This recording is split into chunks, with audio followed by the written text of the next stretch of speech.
Your light breaks through our deepest fear. You make the broken heart rejoice. In you we find our voice. We lift you high above the skies. With every breath our praises rise. Your love, it never fades away.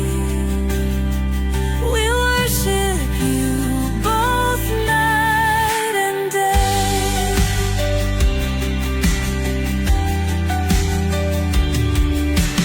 Chains are broken in your name.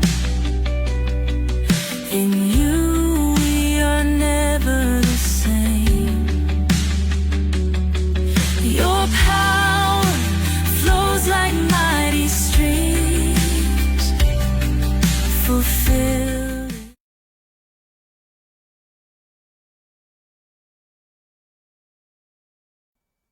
Hello and welcome sa Russia TV mga kapatid, at meron tayong debate na magaganap ngayon between Baptist and Catholic mga kapatid.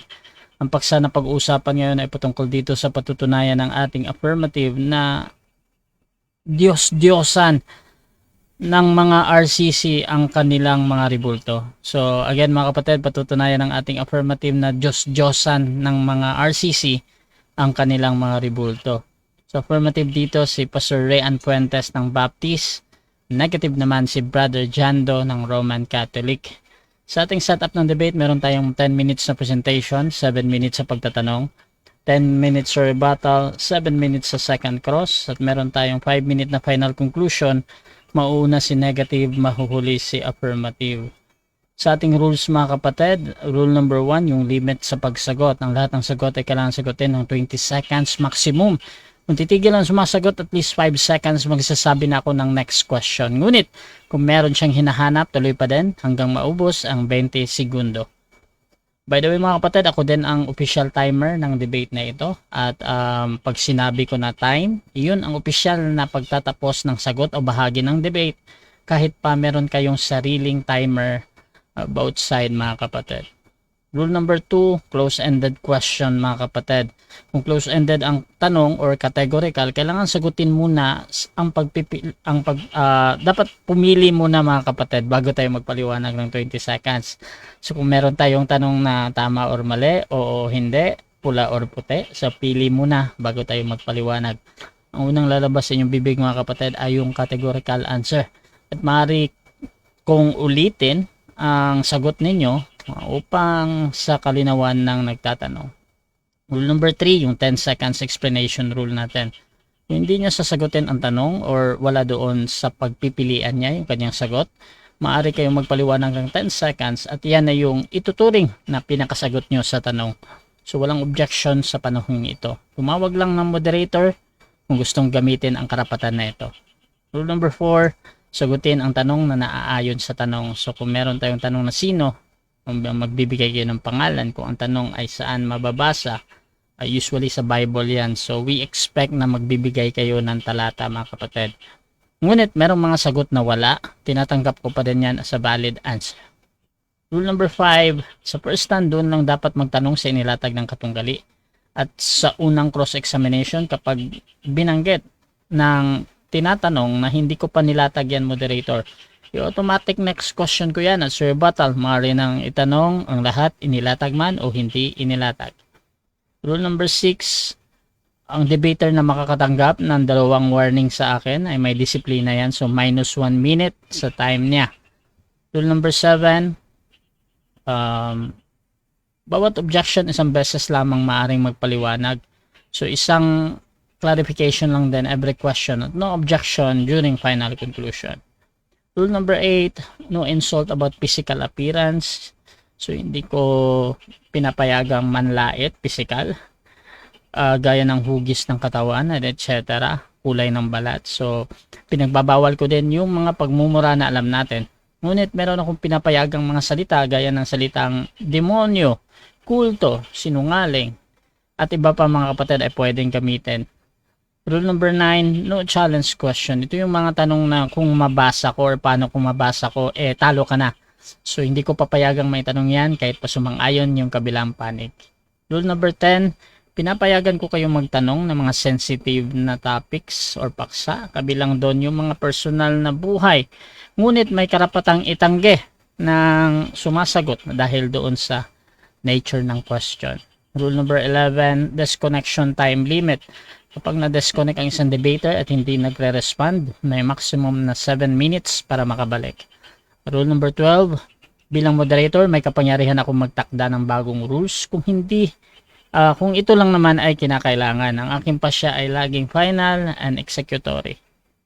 Rule number 13, bilang tagapamagitan, ako'y nagsisilbing tagapangasiwa lamang ng debate na ito at hindi ako responsible sa anumang pananaw, paniniwala o pahayag ng mga debater. Ang mga sagot at opinyon ay pananagutan ng mismong nagsasalita.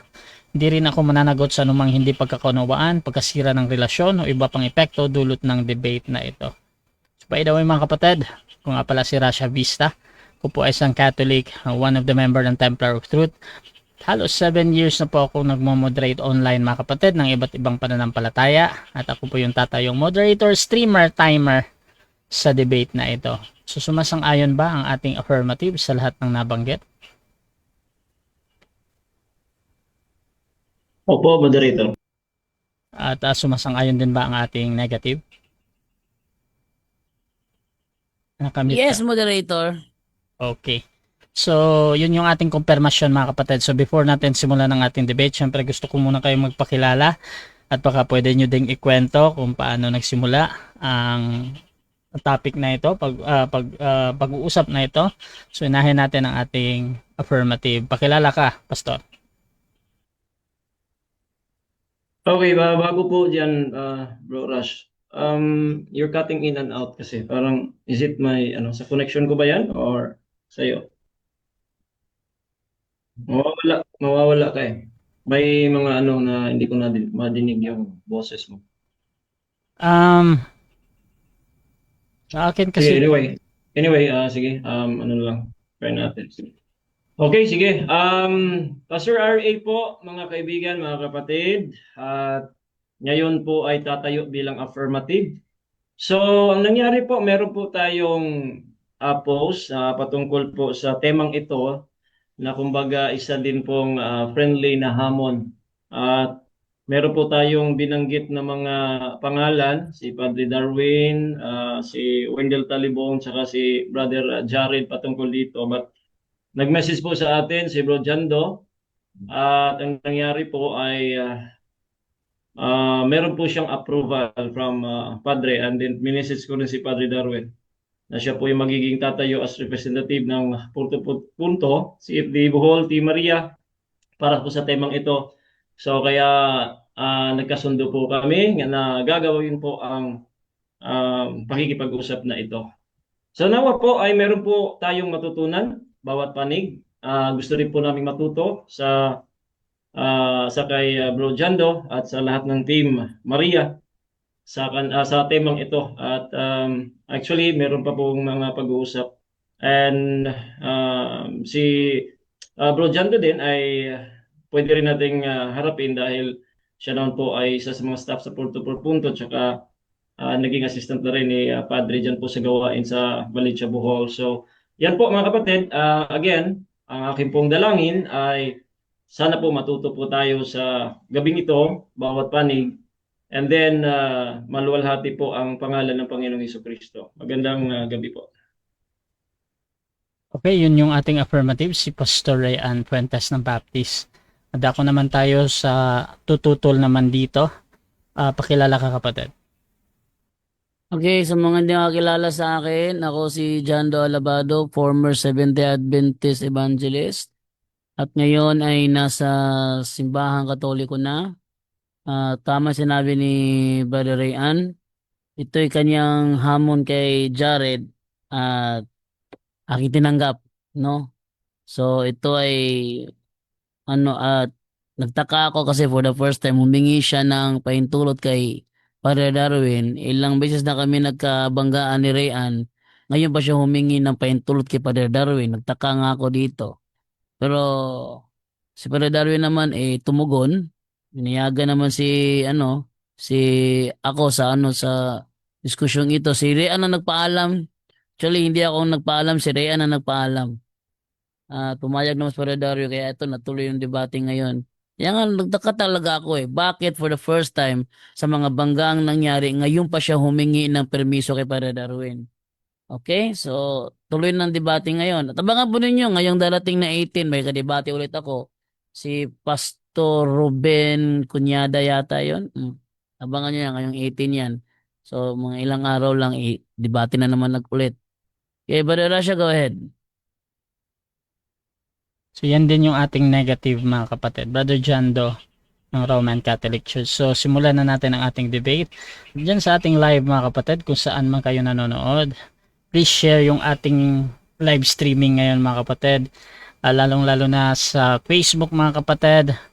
Pwede kayong mag-comment ng @highlights or @followers dahil automatic na magtatag ang inyong mga friends or mga kakilala mga kapatid dito sa ating live. So again, you can comment @highlights or @followers kung meron kayong ganyan. So dito mga kapatid, simulan na natin ang ating debate at bibigyan ko ng 10 minutes so ng pagpapahayag ng ating affirmative sa kanyang patutunayan na Diyos-Diyosan ng mga RCC ang kanilang mga rebulto. Pastor Rayan Puentes ng Baptist, your time start now.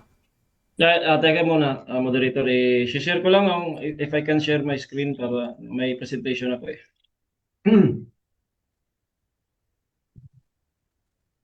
Tingnan natin kung mas-share po. Makikita ba?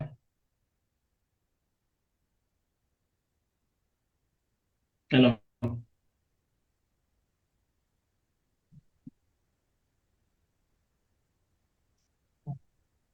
Itong ano? Parang may harang. Ito siguro. Teka, ano muna natin, parang mali yung pag-share ko Teka, saglit lang. Share tayo dito sa... Saan ba tayo? Dito siguro. Ito kaya? Yung desktop lang yung nakikita namin. Ayan. Try mo ulit. Yan, hindi pa rin? Meron pa ding harang sa taas. Parang merong block na harang. Yan. Nawala na yata. Meron siyang harang sa taas, bro. Parang... Yan, wala na. Yan. Yan na. Okay. Okay, Good. proceed, bro. 10 minutes. Okay. So, again, magandang gabi po mga kaibigan, mga kapatid. At ngayon po ay in 10 minutes ay patutunayan po natin na ang lahat ng rebulto ng RCC ay Diyos-Diyosan nila. Ayan. So, ang lahat ito po yung tema na huwag natin kalimutan na ang tema po ay lahat ng rebulto or graven images ng Roman Catholic Church. Diyos-Diyosan nila at hindi sa amin, hindi sa atin. And then, we have a scope of limitation. Tandaan po natin ito that we are not talking, hindi natin pinag-uusapan yung mga graven images ng other mga religions because they have also graven images. And then also we are not talking about if God forbids making graven images per se. Kasi tayo po ay naniniwala na hindi po bawal yung paggawa ng graven images, period. Okay? At dito natin makikita kung ano po yung katotohanan according to the Bible. Number 3 po ng scope of limitation natin pag-uusap na ito is we're not talking about the doctrines of the RCC about images alone. Hindi lamang po doktrina alone, kundi pati na rin yung practices. Kaya faith and practices po ito, mga kaibigan, mga kapatid. So, this time ay tuloy natin, paano ba magkaroon ng Diyos-Diyosan ayon sa Biblia? O, paano po ba? Dito po sa pinakasikat na ginagamit po ng mga against dito ay yung Exodus 20 verse number 3, which is yung Roman Catholic po, mga kaibigan, mga kapatid, ay naniniwala naman po sila sa 10 Commandments. Nakasulat po dito sa Exodus 20. So dito po, sa verse number 3, thou shalt have no other gods before me. Sa Tagalog po, huwag kang magkaroon ng ibang Diyos sa harapan ko. At dito naman sa verse number 4, thou shalt not make unto thee any graven image or any likeness of anything that is in heaven above, or that is in the earth beneath. That is, or that is in the water under the earth. And then verse number 5, ito yung pinakabuo ng utos sa Ten Commandments, mga kaibigan. So dito, verse number 5, thou shalt not bow down thyself to them, nor serve them. For I, the Lord thy God, am a jealous God, visiting the iniquity of the fathers upon the children unto the third and fourth generation of them that hate me. So according po sa talatang ito, atin po makikita na ang ating nauunawaan at nakukuhang lesson patungkol dito is we are commanded not to have other gods. Tandaan niyo po ito, verse number 3 po yan. We are commanded, inutusan po tayo na huwag magkaroon ng ibang Diyos o kaya huwag magkaroon ng Diyos-Diyosan. Yan, naka-highlight po yung not to have. Number 2, we learn from those passages that it is about what we can do. Okay? Not what we believe. Tandaan niyo po yan. What we can do, kasi po gawa po, action ang sabi po doon. Hindi po kung ano yung paniniwala mo, ano yung nasa isip mo, nasa puso mo, hindi po yun. Dahil malinaw po sa Biblia na action po yun, gawa. Number 3, we learn that man can be able to make a God by himself. So dito, sa talatang ito, ang tao po mismo ang makakagawa ng kanyang Diyos-Diyosan sa kanyang sarili. So siya po yung makakagawa ayon po sa talata. Kasi nga, ang tao po ang inutos ng Diyos dito. And then, we learn how to make a God or other God, Diyos-Diyosan. How? Paano? Doon po sa verse number 4 at saka sa verse number 5. So number 5, ang ating na learn dito is we are told that it is a general image or general, pagkasabi po is general, hindi po specific. Again, no, hindi po yan specific kasi po ang sabi po sa talata, anything. And as a matter of fact, binigyan po tayo ng paraan kung paano po is number 1, to make a graven image, to bow down to it, verse number 5, and then to serve it. Huwag kang gagawa, tapos huwag mong yuyukuan, and then huwag mong pagsisilbihan. Yan po yung nakasulat. Even sa Douay Rheims version na siyang translation ng Latin Vulgate na official Latin version or Bible ng Roman Catholic Church, mababasa po natin dyan, verse number 3, thou shalt not have strange gods before me. And then, thou shalt not make to thyself a graven thing, nor the likeness of anything. Napakalinaw po. That is in heaven above or in the earth beneath, nor of those things that are in the waters under the earth. And then verse number 5, thou shalt not adore them. Adore po ang ginamit, pero bow down po ito. Then, nor serve them. Yan po yung pinaka-bawal. Okay, now, so naniniwala po tayo sa kasabihang not all idols are images and not all images are idols. Totoo po yun. Dahil meron po mga idols na hindi naman images pero idols. Sa New Testament po, yung mga kasalanan, magiging idol mo. And then, even yung tao, pwede mong gawing idol siya. Pero, not all images are idols. Hindi rin po lahat ng mga imahe ay mga Diyos-Diyosan. Pero ito po, mga kapatid, all images, lahat ng mga images na yinuyukuran at pinagsilsilbihan ay Diyos-Diyosan. Yan po ang pinakamalinaw, mga kaibigan. So ngayon, the question are, una, gumagawa ba ng larawang inanyuan o graven images ang mga RCC? Yes. Ayan o. Yan po yung mga, ang daming klase-klaseng graven images, and then image pa, marami po. Number 2, yinuyukuran ba nila ito? Pinagsisilbihan ba nila ito? According po sa inyong nakikita, hindi po nasa loob ng puso ninyo o nasa isip. According po sa inyong nakikita, ginagawa po yan. Pinagsisilbihan at inuyukuran po yung mga graven images, imahe, ribulto. So ngayon, yan, pinaglilingkuran. Ayan po yung paglilingkod. No? Pag susunog ng insenso, binubuhat, lahat ng paglilingkod, ginagawa po yan according po sa nakikita dahil dyan po tayo galing, mga kaibigan. So guilty po, ayon po sa Exodo 23 hanggang 5, guilty po, mga kaibigan. Kaya napatunayan po natin agad dahil hindi bawal ang paggawa ng imahe at ribulto dahil ang bawal ay paggawa ng larawang inanyuan, ribulto, imahe, yuyukuan ito at pagsilbihan. Isang utos po yan, huwag mo nating putulin. Na ito po mga palusot, una, Diyos-Diyosan ang binawal na gawin sa Exodo 24 and 5. Hindi po Diyos-Diyosan dahil nakasulat, pagkakaroon po ng Diyos-Diyosan verse 3, pero sa 4 and 5 kung paano magkakaroon ng Diyos-Diyosan. Kung paano, magkaiba po yung 4 and 5, paano. Pero sa verse number 3, paano magkaroon. Pero ito po, paano gumawa. Paanong magiging Diyos-Diyosan ng isang ima at tribulto. Kaya ang verse number 3 hanggang 4 and 5, yan po isang utos. So dito po sa, ayan o, nakikita po natin, thou shalt not make, and then any likeness. Thou shalt not bow down thyself to them nor serve them. Na inulit lamang po natin para talagang sa inyo pong mga isip at puso. Deuteronomy 4:16, makikita po natin na lest ye corrupt yourself and make you a graven image, the similitude of any figure, the likeness of male and female. Ayan po mga kaibigan. So palusot number 2, hindi mga Diyos-Diyosan ng aming mga ribulto dahil sila ay mga banal. Kung hindi ninyo yinuyukuran, pinagsisilbihan ng mga ribulto, hindi talaga naging Diyos-Diyosan yan. Ngunit, ang ating nakikita ng mga example ay ginagawa po.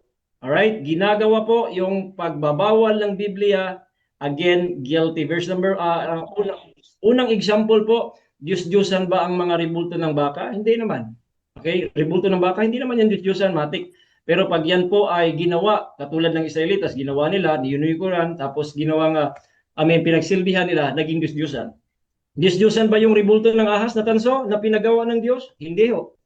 Pero naging Diyos-Diyosan po ito, doon po sa Ikalawang Hari, 18:4, ito po yung giniba ni King Hezekiah dahil naging Diyos-Diyosan po, even yung pinagawa ng Diyos na ahas na tanso. Number 3, for example, Diyos-Diyosan ba yung ribulto ni Rizal? Hindi.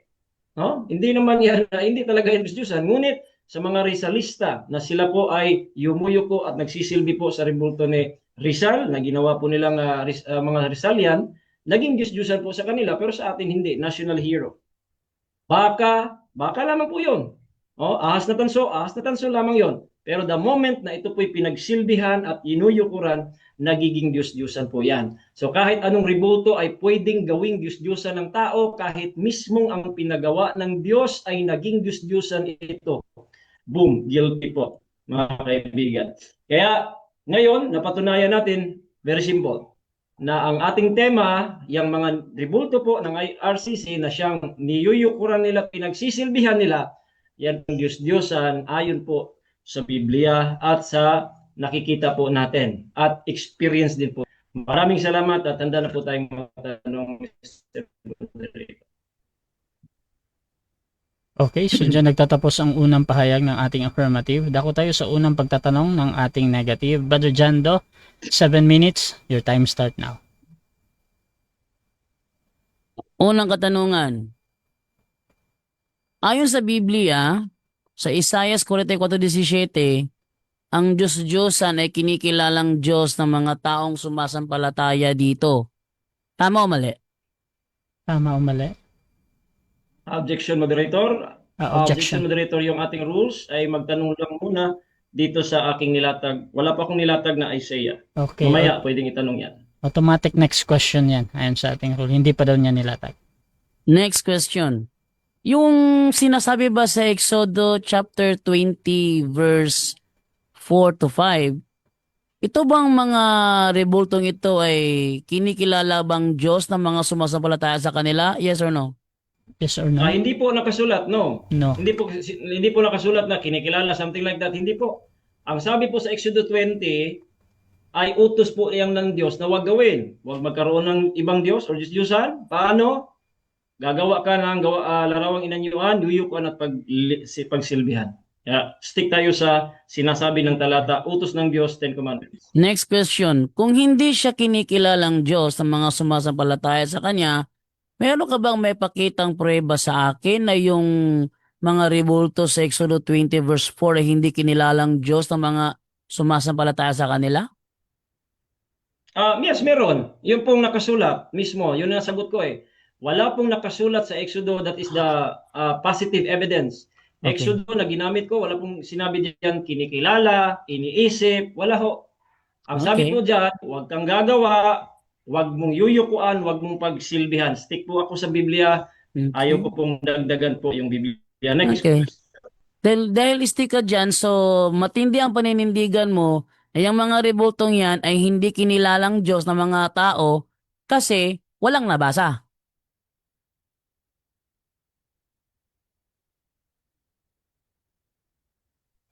Sinong, ano, stop time muna, Bro Ras, parang, sinong ano dito? Um, Ay, sa akin. Sa Bro, akin pala. Pastor Ray? Stop time muna, wala akong nadinig. Sa aking internet yata ang ano. Ah, Dito pala, may lumabas sa akin na screen eh. okay, so, Unstable. pero, Pakiulit na lang. pero ito, eh, okay. Paulit na yung lang, ano. Brother Jando. Sige, ibig mo bang sabihin bilang Pastor Baptist, naninindigan ka talaga na yang mga rebulto sa Exodo 20 verse 4 ay hindi kinilalang Diyos dahil wala kang nabasa? Okay. Yes, of course. Yes. Natural. Dahil ang nabasa po, yun yung ating paniniwalaan yung nabasa. Ang nabasa po, that is not sa side ng tao, kinikilala ba o hindi, that is not what the Bible is saying. Yan po ay utos ng Diyos para sa mga tao. Kaya wag mong ipasok yung side ng tao dyan kasi po utos Next ng question. Diyos yan. Next na question. wag gawin. Next question. Okay. Next. Yang mga rebulto na sinabi sa mga Israelita sa Exodo 20, yan ba yung mga rebulto ng Katoliko o hindi? Sagot? Okay, lahat po, hindi. Lahat, Hindi. hindi po sa Katoliko lamang, lahat. Kasi po, ang sabi po dyan, anything. Sa inyo man o kanino man, ang sabi po dyan, anything. Kung alam mo po, nasa presentation ko kanina, general po yung anything, that is not specific. Kaya kasama po kayo dyan. Kasama kayo. Okay. Next question. Next question. Sinasabi mo kasama kami dyan. Meron ka bang pruweba na sa panahong sinabi yan may Katoliko na? Okay, wala po akong pruweba Wala. na may Katoliko na. Pero po ang tema po, kayo po'y gumagawa. Hindi po kayo, kahit hindi kayo nag-exist dyan, actually, 10 commandments nyo yan. Kaya ibig sabihin, may ginagawa kayo, may niyuyukuan at pinagsilbihan, pasok kayo dyan. Kasi po, lahat po yan ay Next question. under po 20 sa utos na seconds. yan. Okay, next question. Sabi mo 10 commandments namin yan. Meron ka bang ebidensya na Katoliko ang binigyan dyan? Okay. Again, wala po Wala. dahil yan po'y para sa lahat. Ang sabi ko, 10 commandments ninyo, kayo po mismo naniniwala sa 10 commandments. Hindi ko po sinabi na ibinigay sa inyo kasi wala pa kayo dyan. Tayong lahat wala pa. Pero since nasa Biblia yan, kailangan mong sundin yan dyan do. Huwag mong sabihin, hindi yan para sa inyo, para sa ating lahat. At kayo po Next ay guilty question. according to our perspective. 20 Next seconds. question. Next question. Ang tema mo, rebulto ng Katoliko ay Diyos-Diyosan namin. Meron ka bang may naipakita sa stand mo na dokumento Katoliko na may turo kaming Diyos namin ang aming rebulto? O wala? Okay, wala po Wala. dahil hindi po turo ng Katoliko. Ang sabi po sa Biblia, yung ginagawa. Kaya makinig kang mabuti, yung ginagawa mo ay kayo ay gumagawa, yumuyok ko at paglilingkod. Hindi ho ito usapang turo. Nasa aking scope of limitation yon. Kaya dapat nakinig ka sana. Next question. Next Wave question. ko na, moderator. Okay. So, dyan nagtatapos mga kapatid ang unang pagtatanong ng ating negative sa affirmative. So, dako tayo sa negative presentation pero bago yan, shoutout muna sa ating nasa live mga kapatid kay Jess Mans, Brighta sa CFD, Anything Gani. Shoutout din kay Aguila MJ, nagsayaw-sayaw. Akala niya hindi masagot. Shoutout din kay Rafi Cabales. Kasabot na si Jando. Hahaha, nonsense naman. Bro, Gym Channel. Wala barabata bay na ang sagot. Parang hindi pastor. At shoutout din mga kapatid kay Finn Vlor. Kawawa si Jando. Jeff Bonjuk, Anything Gani. Boom. Shoutout din kay Carl Rabatosa. Anything nga. Shoutout din mga kapatid. Dito kay Oliver Bastasa, biglang naglag kapag naiipit na. Shoutout din mga kapatid dito kay Carlito Roca, butatas si Jando paminaw lagi sa pangutana aron makasabot kag klaro sa pangutana. Shoutout din kay Mark Ray Balani, pa shoutout. Ayan. So mga kapatid, tuloy-tuloy tayo dito. Dako tayo sa negative presentation. Brother Jando ng Catholic, your time start now, bro. Okay, thank you, moderator. Okay, no? So, ako kasi, ako yung tipo na kapag nakipag-debate, straight to the point. Yun ko yung maraming paligoy-ligoy. Ang tema niya, patutunayan niya na Diyos-Diyosan ng Katoliko ang ating rebulto. Nagtaka ako sa kanya, sinabi niya kanina, naninindigan siya bilang Baptist pastor. Ha? Naninindigan siya na yung rebulto sa Exodus 20 ay hindi kinilalang Diyos. Alam niyo kung bakit? Siya lang ang bukod tanging pastor ang nagsabi, naninindigan siyang hindi kinilalang Diyos yun kasi walang nabasa. Lahat ng mga Bible scholar, mga kaibigan, alam. Kaya nga tinawag na idol kasi kinilalang Diyos eh. Siya lang ang bukod tanging walang alam. Sabi niya, hindi ako naniniwala sapagkat walang nabasa. Okay. Ba't ko winave? Ba't ko winave? Ayoko na maraming paligoy-ligoy. Winave ko na kaagad kasi hindi napatunayan sa istanya. Ang nakita natin sa istanya, bintang. Diba? Kung baga, hinatulan tayo batay sa kanyang nakita. Ang tanong, anong katuruan ni Kristo batay sa mga nakita? Ating basahin ng sinabi ni Kristo sa Mateo 7:24. Etong sabi ni Kristo. Ha? Ating basahin sa Mateo 7:24. Etong pagkakasabi dito. Kaya, ang sinumang, one pala yun, one pala yun. 1:7:24 ang sabi ni Kristo. Sabi niya, huwag kayong humusga ayon lang sa nakikita ninyo. Kaya nga nagpakita siya ng maraming picture kasi yun ang kanyang nakita. Huwag kayong humusga ayon lang sa nakikita ninyo. Kundi humusga kayo ayon sa nararapat. Kung babasahin natin yan sa magandang balita Biblia, ang sabi diyan, ayon sa matuwid na pamantayan. Ano ang pamantayan? Patungkol sa ating aral, yung ating opisyal na turo.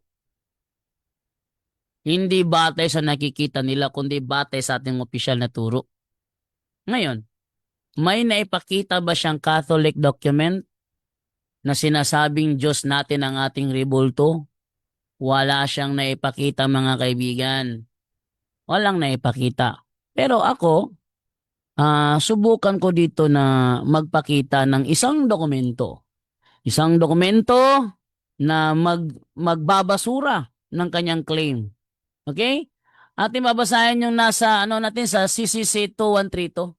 Meron ba akong kopya nung CCC 2132? Double check ko nga kung meron akong kopya nung nung CCC 2132 kasi baka kasi wala akong kopya. Mahirap na, no? Double check ko muna kung meron ba akong kopya nun. Okay. Ano ang sabi sa CCC 2132 based sa official na katuruan ng simbahang Katoliko? Ang sabi ganito, no? The Christian veneration of images is not contrary to the first commandment which prescribes idols. Indeed, the honor rendered to an image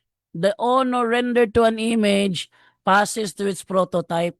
And whoever venerates an image venerates the person portrayed in it. The honor paid to sacred images is a respectful veneration, not the adoration due to God alone. Nabasa niya doon sa Exodus 20, ang Diyos nagsiselos. Bakit nagsiselos ang Diyos? Kasi may ibang kinikilalang Diyos. Yun. Kaya nga huwag kayong magkakaroon ng ibang Diyos sa harap ko eh. Kasi yung larawan mismong ginawa, kinilalang Diyos yun ng mga mananampalataya. Basahin natin. Ito ay nasa Isaias 44. Ako na lang gagamit ng talata. Isaias 44:17. Anong sabi dito? Ang sabi dito, ang natirang kahoy ginawa niyang Diyos, kanyang Diyos, na kanyang niluluhuran at sinasamba. Dumadalangin siya sa rebulto. Iligtas mo ako sapagkat ikaw ang aking Diyos. Uy, walang paniniwala ang Katoliko, wala katuroang ganito na kilalaning Diyos ang rebulto. Ngayon, kung babasahin natin yan sa verse 20 sa Contemporary English Version, anong sabi dito? Sa verse 20, how can anyone be stupid enough to trust something that can be burned to ashes? To trust something that can be burned to ashes? Sa madaling salita, yung rebulto pala na nasa Exodus 20, pinagkakatiwalaan. Bakit? Kasi kung kikilalanin mo ang Diyos, magtitiwala ka. Diba? How can anyone be stupid enough to trust something that can be burned to ashes? Ang tanong, ang mga Katoliko ba nagtitiwala sa rebulto? Ba hindi. Walang katuruan ng Katoliko yung magtiwala sa rebulto. Next, no one can save themselves like that. Don't they realize that the idols yung nasa pisel. Yung Hebrew word doon, pisel. Pag sinabing pisel, idol. Ha? Kaya nga, pag sinamba mo yung idol, ang tawag yan, idolatria. Bakit? Latria eh. Latria ginamit eh. Idolatria. Yung ang ating pagbigay galang sa mga sagradong imahe. Latria ba tawag doon? Di latria, dulya yun. Kumbaga, iconodolya. Icon kasi yung icon eh. Iconodolya. Ito namang pinagbabawal, idolatria. Nilalatria ang idol. Ang idol, nilalatria. Kaya nga pisel eh. Yung pisel pala, nilalatria. Kaya siya tinatawag na idolatria. Ngayon, don't they realize that the idols they hold in their hands are not really gods? Ba't sinabi nila yan? Kasi malaki ang kanilang paniniwala na ang kanilang mga Diyos-Diyosan, mga Diyos nila yon. Kaya nga sa Isaiah 44:17, kinilala ng Diyos ang kanyang rebultong ginawa. Kaya ang tanong, may ganyang katuruan ba sa Katoliko? Wala. Walang ganyang katuruan. Sa madaling salita, hindi niya natindigan ng kanyang tema. Ano sabi dito? Religious worship. Ito ay nasa CCC 2132 ha. Religious worship is not directed to images. Not directed to images. Ano sa sayo pinagsisilbihan? Religious worship is not directed to images in themselves, considered as mere things, but under the distinctive aspect as images, leading us unto God incarnate. The movement toward the image, yung pinignan nyo, yung may mga nagagana ng insenso, yung may mga nakayuko doon sa imahe, the movement toward the image does not terminate in it as image. Pero yung nasa Exodus 20, terminated as image. Bakit? Kinilalang Diyos eh. Isaiah 44:17, kinikilalang Diyos. Isaiah 44:20, don't they realize that the idols they hold in their hands are not really gods? Huh? The movement toward the image does not terminate in it as image, but tends toward that whose image it is. Ngayon, pagalang lang pala, hindi pala kinikilala. Yung nasa Exodus 20, huwag kang gumawa para sambahin. Di naman namin sinasamba bilang Diyos, tributo namin.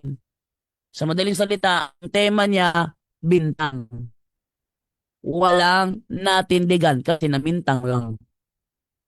Okay, thank you.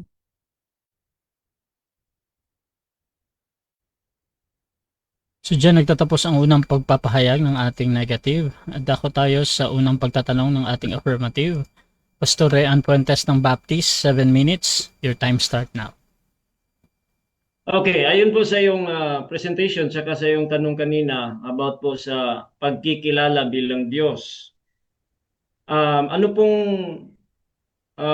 Tagalog Biblia na mababasa mo po sa Exodo 20, yung pagkikilala bilang Diyos doon? Anong Tagalog Biblia yon? O translation ng Tagalog Bible na nakasulat po na pagkikilala bilang Diyos? Nasa Exodus 20 po tayo. Yun na nga. Nasa Exodus chapter 20 verse 4, huwag kang Objection, Moderator. gagawa. Objection. Objection mo na. Time stop. Affirmative and objection. Category po is Bible. Bible translation. Anong pangalan ng Bible translation? Hindi po yung talata. Bible Okay, translation na Tagalog na Biblia na nakasulat po na kinikilala bilang Diyos po nasa Exodo 20 po, Moderator. Okay, so nag-object dito dahil doon sa hinahanap mo Okay. na translation. Okay. Counter objection meron ba? Or hahatol ako? 10 seconds, moderator. Okay, so gagamit dito ng 10 seconds ang ating negative proceed. Okay, 10 seconds. Kasi yung Exodus 20, hindi siya salungat doon sa Isaiah 44:17 na kinikilalang Diyos sa mga rebulto. Next question. Next question. Okay, be honest, na nakasulat ba sa Exodo 23 hanggang 5 na yung salitang kinikilala bilang Diyos? Nakasulat o wala? Sulat Hindi wala. siya nakasulat doon. Ang sabi sa Exodus 20 verse 4, upang sambahin. Pag sinamba mo yan bilang Diyos, yun ang idolatry. Kaya nga sa Isaiah 44:17, kinikilalang Diyos kasi sinasamba bilang Diyos. Ayun o, upang sambahin. Hindi mawawala yan, upang Next question. sambahin. Next question. Okay, next question. Sabi mo yung vessel is Diyos-Diyosan. Alright. Isa ba sa graven image? Yes or no? Ang pesel, graven image din siya. Pero not all graven image are pesel. Naniniwala ka naman doon. Huwag mo nang pahirapan. Para bang ganito, ang graven image na ginawa ni Moises sa Exodo 25:18, graven image din yun. Pero hindi idol yun. Next question. Next question. Alright. Ayon po sa aking nilatag at sa dinidibang mo na latag ko po sa Exodo 20, 4 hanggang 5. Yung bang paggawa, kasi sabi huwag kang gumawa. So yung paggawa ng larawang inanyuan, pagyuko at saka paglingkod, makikita ba yon ng tao? Yes or no? Nakikita yon ng tao, gaya ng nakita nila yung rebulto ng anghel ng kerubin. Nakikita rin ng tao yon. Pero hindi ibig sabihin dahil nakikita ng tao, Diyos-Diyosan na. Kasi yung rebulto ng kerubin, nakita ng tao, hindi naman Diyos-Diyosan. Yung rebulto ng tansong ahas, nakita ng tao, hindi naman Diyos-Diyosan. Oh, yung monumento ng propeta, nakita ng tao, hindi naman Diyos-Diyosan. Oh, next question. Next question. Okay, sabi mo ang rebulto ng ahas at natanso ay hindi Diyos-Diyosan. Hindi ba naging Diyos-Diyosan ang rebulto ng ahas sa 2 Kings 18:4? Hindi. Or naging Diyos-Diyosan mo? Naging Diyos-Diyosan siya kasi pinangalanan ni Hustan at sinamba na.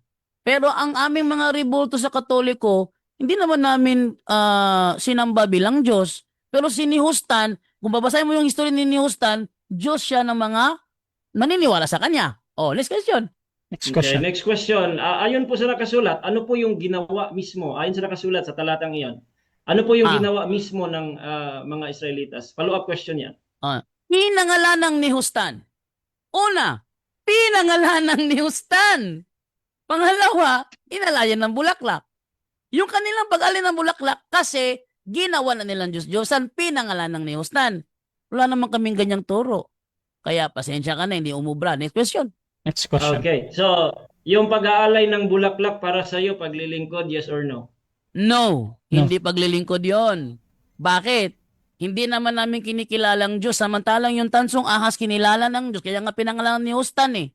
Sa amin din namin ginawa yan. Kaya no ang sagot ko dyan. Next question. Next question. Alright. Ayon sa talata, huwag kang gumawa ng larawang inanyuan. Yung RCC ba gumagawa, yes or no? Yes, gumagawa ang RCC gaya ng gumawa si Moises. Gaya ng gumawa si Moises. Gumawa si Moises, gumawa rin ng RCC. May problema ba doon? Gaya ni Moises, gumawa siya, gumawa rin kami. Oh, di pareho kami ni Moises. Next question. Next question. Number 2, verse number 5, huwag niyong yuyukuan sila at pagsilbihan sila. Number 1, niyuyukuan ba ng RCC ang kanilang mga rebulto, yes or no? No? No. No? Hindi namin niyuyukuan. Ginagalang.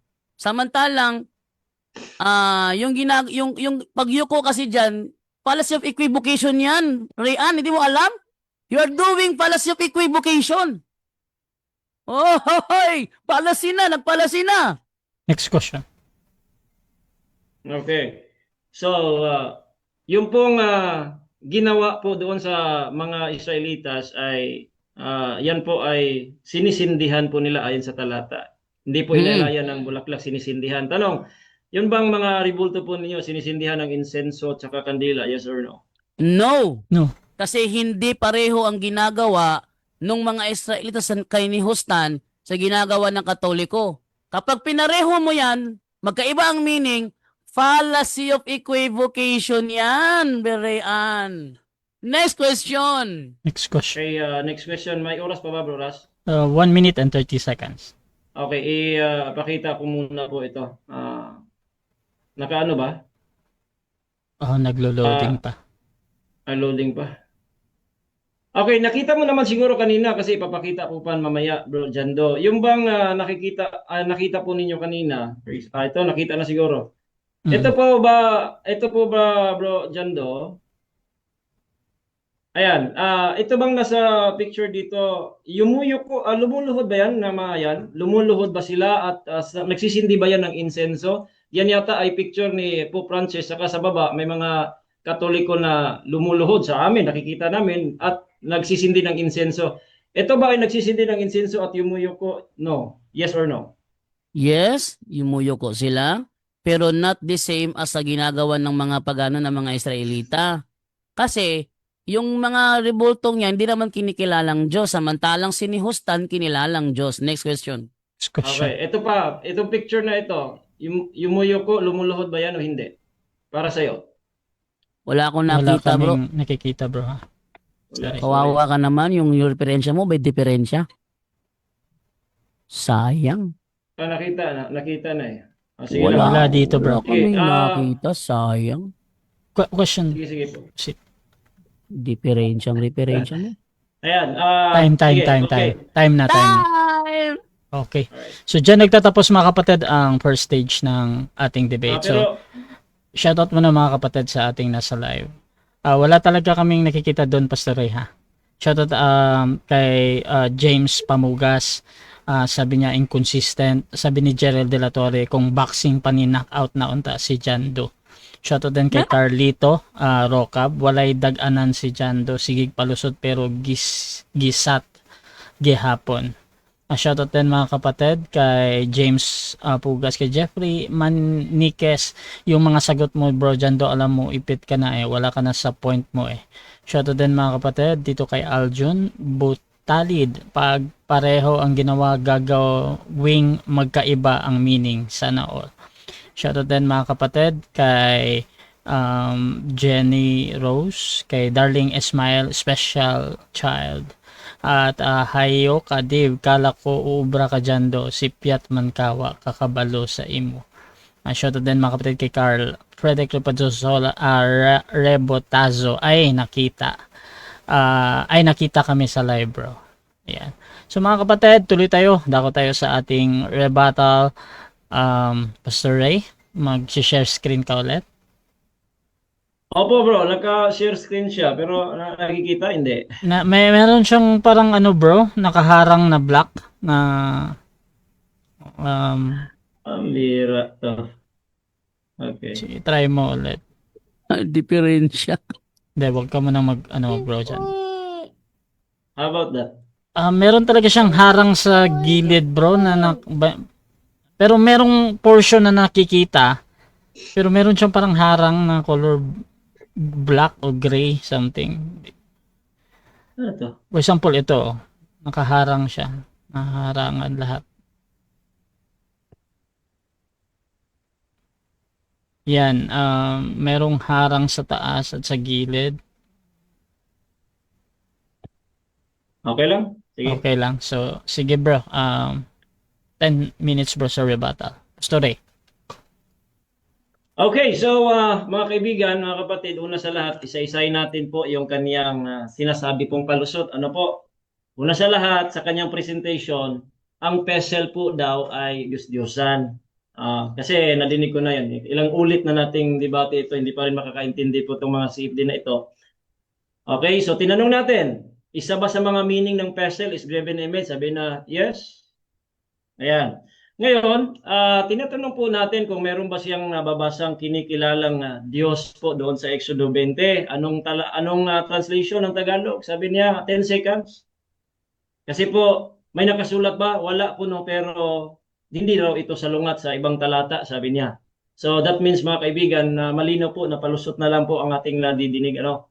So ngayon ay sinabi pa natin na tinatanong po natin na again, ang sabi po niya bintang daw yung ating bintang. Anong bintang? Sabi ko po, ginagawa ba yung paggawa, pagyuko at pagsilbi sa mga ribulto. Nakikita ba 'yon o hindi? Sabi niya nakikita. Pinakita natin. Ang RCC ba gumagawa? Sabi niya yes. Ang RCC ba ay yumuyuko o lumuluhod? Sabi niya no. Pero nung pinakita natin, ito ba yumuyuko? Sabi niya yes, yumuyuko pero hindi parehas sa iba kasi kinikalang Diyos. Mga kaibigan, dito pala makikita po ninyo na wala nang nakasulat sa Exodus 20 na kinikilala mo ba o pinaniniwalaan mo ba o hindi, wala hong nakasulat doon. The fact po kasi yung paniwala, nasa isip at isipan mo at puso mo, ang Diyos po nakakita noon. Pero ang malinaw po sa talata, sila po'y gumagawa ng larawang inanyuan, sabi pa sa ating presentation, kaanyo ng babae at lalaki po, mga kaibigan.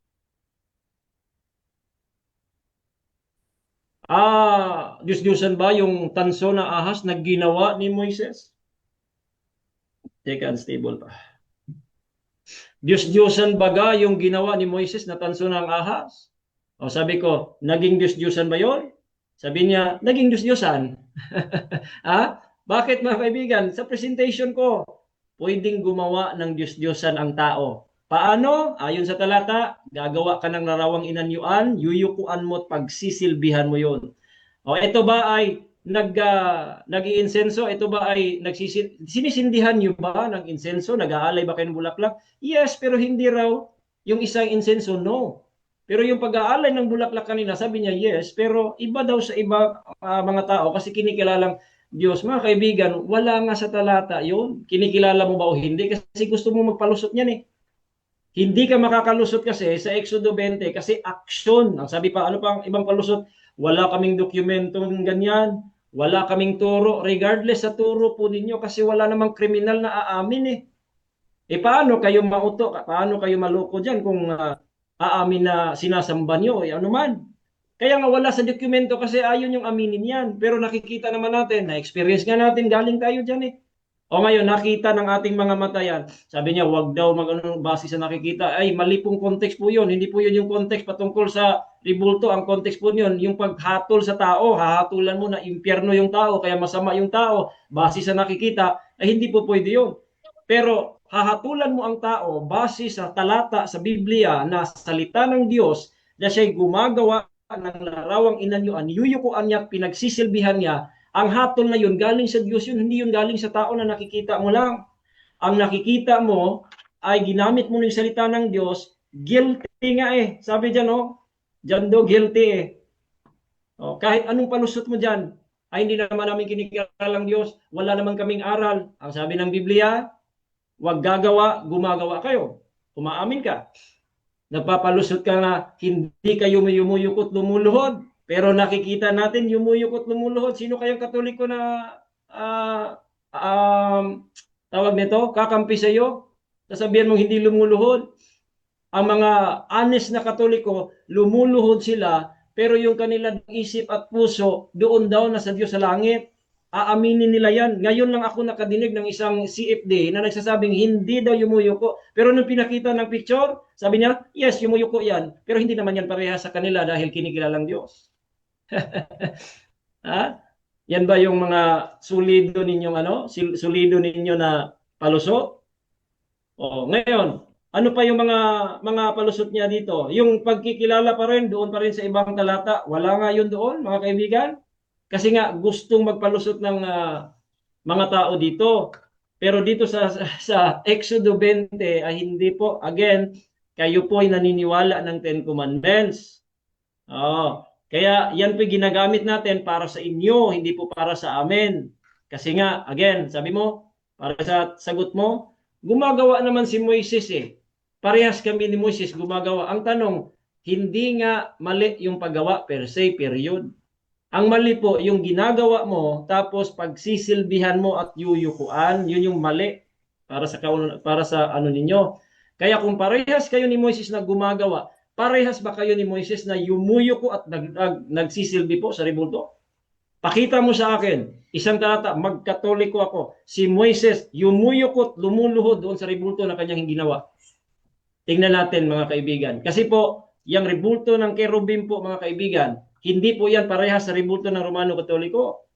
At sa may ibang mga pagano, dahil yung dalawang kerubim na yan, meron po yung literal na presence ng Diyos sa gitna na doon makipagtagbo si Moises, kaya merong Ark of the Covenant. Hindi naman Ark of the Covenant ginagawa po ninyo. Ano po yung nakasulat po dyan?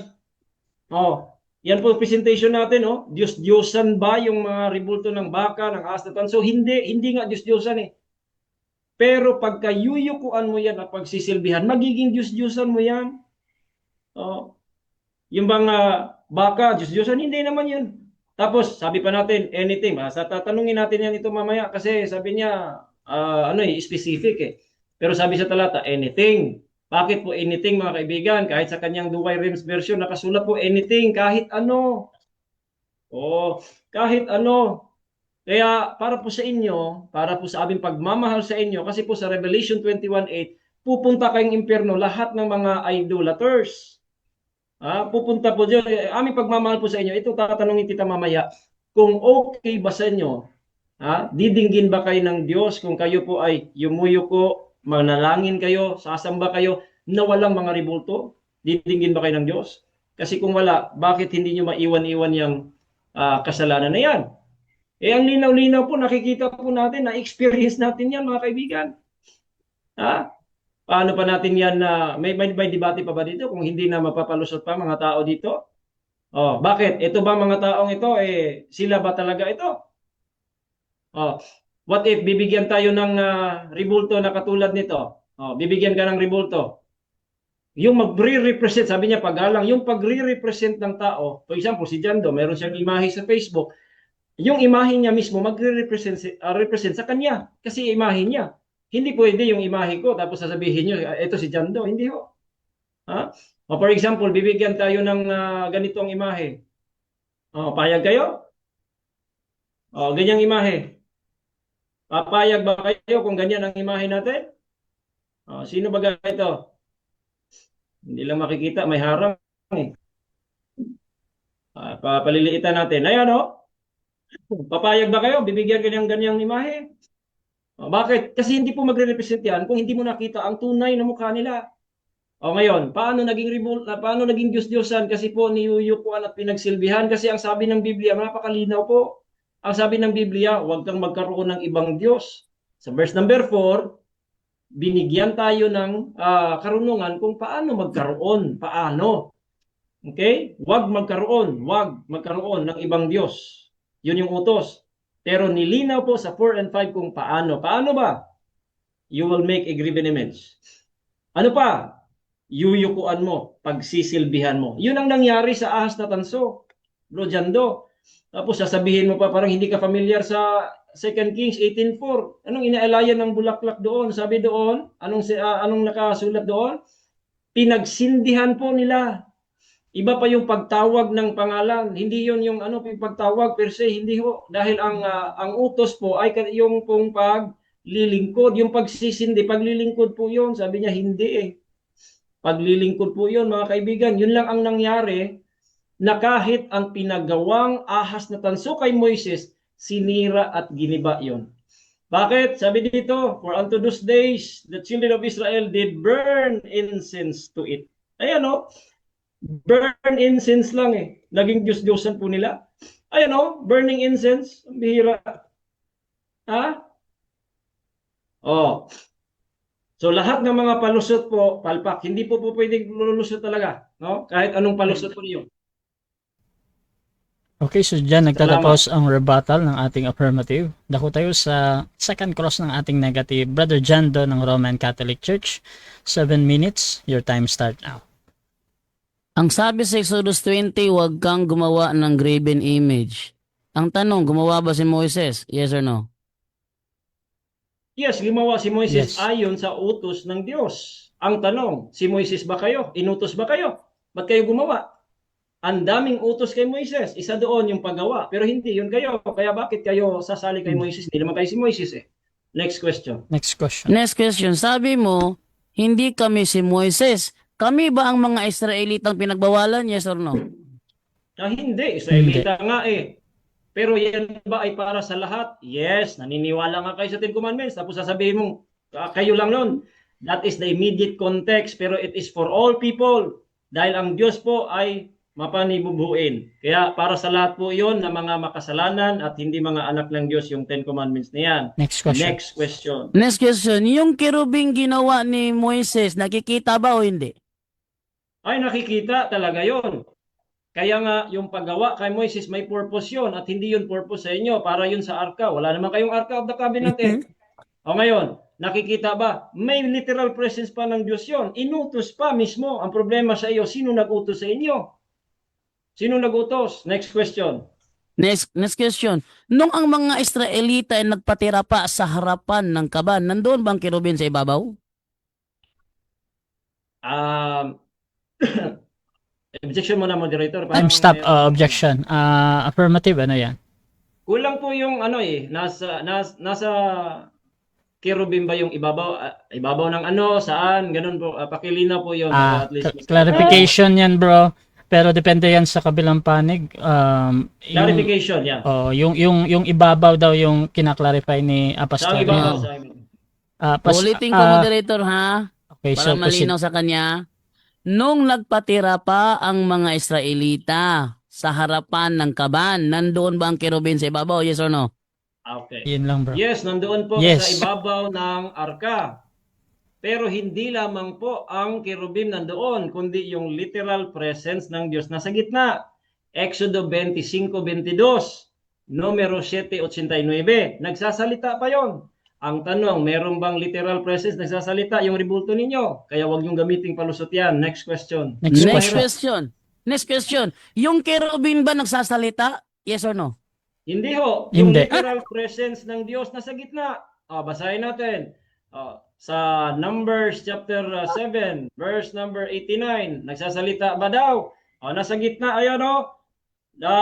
Speak with him. He heard a voice speaking from above the mercy seat upon the ark of the testimony from between. Next the question. Next question. Yung tansong ahas ba nung yun ba tumingala ba doon yung mga nakagat ng ahas nung panahon sa tansong ahas? Tumingala ba sa doon? Yes or no? Yes po, yung iba hindi. Yes, tumingala sila. Natural. Kasi po, yun po yung purpose. Pero ang tanong kasi doon, bakit naging Diyos-Diyosan? Pinagawa pa ng Diyos, naging Diyos-Diyosan eh. Paanong paraan? Sinisindihan, pinaglilingkuran. Katulad sa inyo, pinagsisindihan po, pinaglilingkuran. Next question. Yung Next Next question. question. Yung tansong ahas pinangalanan ni Hustan at sangayon ka doon. Yung aming baribulto pinangalanan, yes or no? Yes, pinangalanan. Daming Yes. pangalan eh. Black Nazarene, Santo Niño, ano pa? Sige. Immaculate Conception, si Maria. Maraming tawag eh. Sige. Parehas po ka, tinawag po niyo. Maria, Cristo, ano pa? Black Nazarene. Okay. Maraming tawag. Parehas lang talaga kayo. Next question. Sabi mo Mahirap. sabi mo pinangalanan. Ano ang ipinangalan namin sa imahe ni Maria?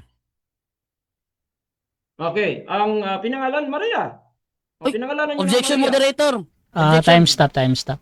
Objection negative, ano? Maliwanag ang tanong ko. Sabi niya pinangalanan daw namin ang rebulto. Ang tanong ko, kung pinangalanan, ano ang ipinangalan namin sa imahe ni Maria? Okay. Sabihin Maria kasi yung Maria, pangalan yun ng nilarawanan. Okay. Sabi niya, ang larawan mismo ang pinangalanan. So ang tanong ngayon, ano ang ipinangalan namin sa larawan ni Maria? Okay. I think nag-object ka doon sa pagsagot. Pastor kasi- Ray. Kasi mo nang sagot niya eh. Okay na. Pastor Ray, auto-objection or Yes, pahatol lang? alam mo po, moderator, ang tanong ano, tapos sinagot ko yun. Kaya kailangan kong tapusin yun. Okay, so judgment ng moderator, again, ang importante sa akin yung tanong lang naman, ang tanong dito ay ano daw yung pangalan. Ngayon, ang sagot niya dito ay Maria. Now, even that is true or not, it follows or not mga kapatid. Sa moderator, valid question pa din yun. Proceed ka, Pastor Ray. Maria ang pangalan. Yes, Maria, marami. Pinutol ako eh. Meron pang Birhen ng Fatima. Ano pa? Ang dami eh. Dito pa sa Birhen sa Rigla. Marami pong katawagan mga kaibigan. Kaya nasagot ko po yung moderator. Next question yung mahirap talaga. Next question. Next question. Sabi mo, hindi kinilalang Diyos yung nasa Exodus 20. Sabi ni Charles John Ellicott, Bible scholar ng Protestante, sabi niya, while in the rest of the ancient world there was scarcely a single nation of or tribe which did not make it to itself images of the gods. Sangayon ka ba sa sinabi ng Bible scholar na yun ay images of gods? Yes or no? Hindi ho. Hindi. Hindi po ako sangayon sa lahat dahil ang aming reference po, ang aming standard Biblia. Wala po sa Exodus dyan na sinabi pong kinikilala, something like that, kinikilala o kaya pinaniniwalaan. Wala po. Paggawa ang sabi, huwag kang gumawa, Okay. huwag kang yuyoko, huwag mong pagsilbihan. Mali ang sinasabi mo. Next question. Next Next question. question. Isa pang Protestant Bible scholar na si Albert Barnes ang nagsabi. Sabi niya, as the first commandment forbids the worship of any false god. Sangayon ka ba sa sinabi niya na false god na tinutukoy sa Exodus 20 verse 4? Yes or no? No po sa No. 4, pero yes sa 3. Kasi sa 3 po yung gods, nakikita po yun, masusulat po yun, 3. Kaya 3, 4, and 5, isang utos yun. Sa 3, false god, kasi nga, gods, maliit eh. Diyos-Diyosan ngayon, huwag magkaroon. Pero paano magkaroon? Nasa 4 and 5. Next question. Okay. Next question. Nakakadalawang Bible scholar na ako. Pangatlong Bible scholar, si Matthew Paul naman. Sabi naman niya, yung nasa verse 4 na rebulto on or in the earth. Yung or in the earth. As of man, beasts and creeping things which the Egyptians and other Gentiles worship as gods. Sang-ayon ka ba sa sinabi niya na yung palang nasa lupa na imahe is worship as gods? Sang-ayon ka o tutol ka? Sang-ayon po ako doon po Sang-ayon. sa may statement po niya na doon po sa, ano yun? Pagano ba yun? Diba? Worship as gods po yun na kaniyang sinasabi nasa Teka, muna. Itong parang umiiyak. Paki-mute nga yan, moderator. Wala sa Time stop pa na. Bro Jando, nadidistract yung ating sumasagot sa Pasensya lang kayo. No, Nag-i-enjoy lang ako. pa-mute na lang bro Morning po. kung maggaganyan. So, kasi nadidistract. Yung sumasagot, Pastor Ray, 20 seconds again bro. Proceed bro. Sang-ayon. Yeah, sang-ayon po ako sa buong ano niya, pero hindi po sa kanyang interpretasyon. Kasi po, yan po ay kanyang komentaryo, pero ayon sa Biblia, ang binawal po doon, Jando, wag gumawa kayo, wag yumuyuko o wag yuyukuran nyo, wag pagsilbihan, pinagsilbihan nyo, regardless sa mga sinasabi ng scholar na yan. Next question. Next question. Last 1 minute. Sabi mo, sumasang-ayon ka na worship as gods. Ang tanong, yung aming rebulto sa Katoliko, wini-worship ba namin as gods? Yes or no? Again, yes sa Yes. atin pong nakikita. Kasi po, ayon sa talata, gumagawa kayo, niyuyukuan ninyo, pero yung sinasabi ng scholar, yung mga paganong hintil daw. Kaya nga hindi nga kayo sinasabi niya. Pero sa Biblia po ay malinaw, gumagawa kayo, yumuyuko, paglilingkod. Kaya in that sense, yes. Next question. Sabi mo, yes. Meron ka bang may pakita sa amin na Catholic document na turo namin na aming kinikilalang Diyos ang aming rebulto? O wala kang may pakita? Wala po. Dahil hindi po patungkol sa Teka, pambihira talaga.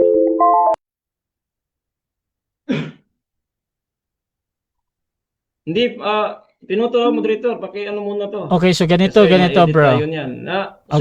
Ganito. So, isang segundo na yon at before nagsalita. However, dito na-distract kasi si Pastor Rayan sa pag-react ni Brother Jando. Pastor Ray, tutuloy mo pa ba yung sagot mo? Yes, Ituloy niya muna ito. 1 second. Ituloy niya 1 second. Ay, wait lang Brother Tuloy Jando. ko po, Brother Sige, Jando. proceed bro. Okay. Tuloy ko po. Hindi kasi tumutukoy sa Time. ninyo kasi wala ng criminal Time na. Time na bro. Time na bro. Time na. Okay mga kapatid, so dyan nagtatapos ang ating second cross. So dako tayo sa ating rebuttal, pero bago yan, shoutout muna sa ating nasa live kay Jace Draven. Obvious na talo, di ba? Obvious yan. Shoutout din kay Fiel. Dito din mga kapatid kay Nestor Pastore, nganong nakipag-debate man ka anang tawhana, mura manag mana sa wala man na sa tono. Shoutout din mga kapatid dito kay Ralph, ganyan talaga pag wala na, dinadaan na lang sa di pwedeng banggitin. Shoutout din mga kapatid kay James Pamugas sa Kadugay, parehas na poses si Jando o Jared. Hindi pwede mga kapatid, hindi ko talaga binabasa ng buo yung mga salita niyo kasi medyo hindi siya pinapahintulutan, no? Lalo na sa David Dula, Apasorean, ay ito din, wala din, hindi din po pwedeng banggitin.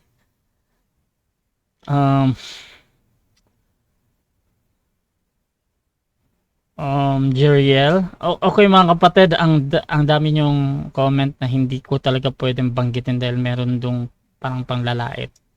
So mga kapatid, tuloy-tuloy tayo dito at dako tayo sa ating rebuttal. Brother Jando, your time start now. Okay, mga kaibigan, ako'y tuwang-tuwa at na-enjoy ako kasi binawi niya lahat. Binawi niya lahat. Yung mga tanong niya sa akin, tinanong ko sa kanya, pareho kami ng sagot. Sabi niya, bawal ipagawa ang rebulto ayon sa Exodo 20. Katoliko, gumawa ba Katoliko? Sabi ko, gumawa. Tumalakpak ka.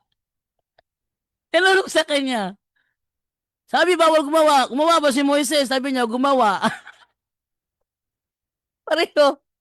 Pareho gumawa. Pero gusto ko ipakita ito sa inyo, Kasi kung gumamit siya ng fallacy of equivocation, ginamitan ko rin siya sa akin pagtatanong sa kanya. Ano ba itong fallacy of equivocation? Ito na. Ito tayo sa Ayan Using a term with more than one meaning in a statement without specifying which meaning is intended. Ang fallacy of equivocation ay isang uri ng lohikal na kamalian kung saan iisang salita ang ginagamit sa magkakaibang kahulugan. Isang salita. Ano ang nilaro niya? Ano ang ginamit niya ng ng fallacy of equivocation? Yung luhod. Yung niluluhuran. Yung pagtanong niya sa niluluhuran, tapos kanyang idinidikwat doon sa Exodo 20, gumagamit siya ng fallacy of equivocation. Bakit? Magkaiba meaning . Halimbawa, lumuhod ka sa harapan ng babae kasi papakasalan mo. Ibig sabihin ba, lumuhod ka, kinilala mo ng Diyos-Diyosan yon. Kalokohan tong pastor na to. Ano sabi? Iisang salita ang ginagamit sa magkakaibang kahulugan sa loob ng argumento. Kaya nagmumukang lohikal ang konklusyon kahit hindi ito valid. Sa madaling salita, pareho ang salita. Ano yon? Yung niluluhuran. Diba? Gumawa ba kayo?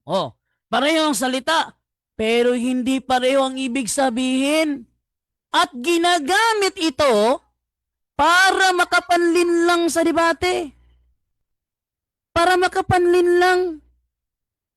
Yung tanong niya kanina, fallacy of equivocation.